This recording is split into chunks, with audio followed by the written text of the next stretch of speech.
Hey guys, welcome to another DJI Pocket 3 video. In this video, I'm going to give you 5 tips and tricks on how to get the best possible image from the DJI Pocket 3 and elevate your videography to the next level. First up, I want to just talk about the color profiles. So by default, you will have the normal color profile. You also have HLG and D-Log-M. I would recommend switching it from normal over to D-Log-M just because you get more dynamic range. Essentially what that means is your normal color profile, it'll bake in your colors, so you're gonna have high contrast, you're gonna have really nice colors straight off the bat. But if you want to make it look more cinematic and really push and pull the colors in your image, D-Log-M will be the best option just because you'll get more information in the shadows and then the highlights of the image. It's really easy to edit with, so you're probably thinking, okay, I want to just shoot content. I don't want to have to be, changing the colors and, playing around with it. It's actually really easy to do. All you need to do is just download the Lightcut app on your phone, especially if you plan on editing content on your phone. The Lightcut app is actually very useful. If you want to do it super quickly inside of your editing software, I'd recommend going to the DJI website, which I'll be putting a link in the description below, and downloading the conversion LUTs and installing it into your program. So it'll be D-Log-M to Rec 709, and that will convert it to a nice looking image for you. My second tip is actually changing the sharpness and noise ratio. By default, I believe everything's going to be set at 0. So you have different ranges. You've got 2 and then -2 for sharpness, and then you have 1 for noise reduction and then -2 for noise reduction. Essentially, the -2 is basically 0. It's not going to add anything to it. I would recommend bringing it down to -2 for sharpness, just because I find when you add a lot more sharpness, it doesn't look natural.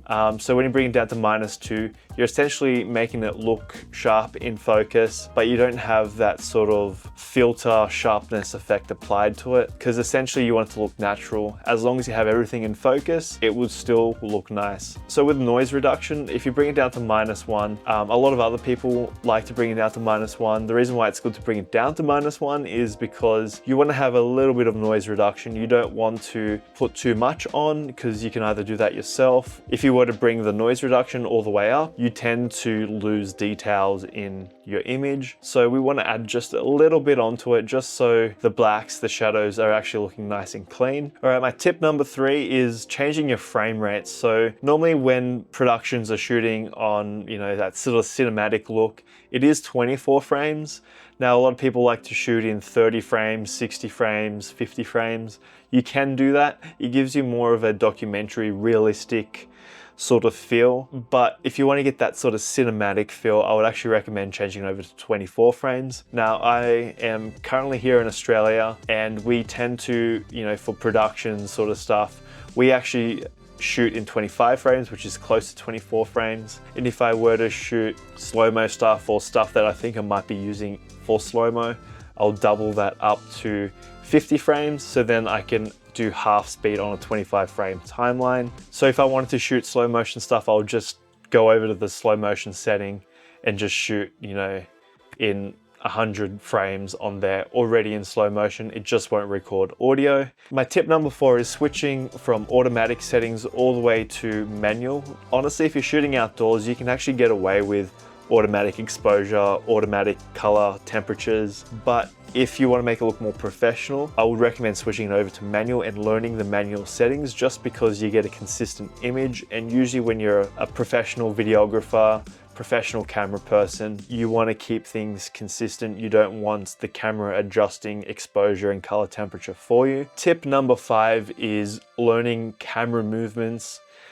This just goes into making your edit look nicer, not so much the camera settings itself. It's more about you learning how to move the camera in a way where it gives you that cinematic feel, gives you that professional look. But there's another tip that I'm going to give to you in terms of movement is this camera has active tracks. So you know how you can just tap the screen and the camera follows you wherever you're going. You don't actually have to do that for a person.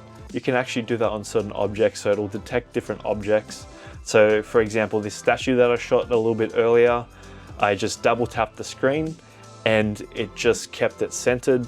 Now, when you have double tapped it and you want to change the framing, Once you double tap, you can change the framing, and no matter where you walk, it will keep it in perfect frame. So that helps you if you're not used to using gimbals, getting the best possible gimbal movements and all of that sort of stuff. So yeah, that's pretty much all of my tips for this video. So if you found this video helpful, don't forget to give it a thumbs up. If you are new to my channel, don't forget to hit the subscribe button and click the notification bell to stay notified for my next uploads. And I'll see you guys next time.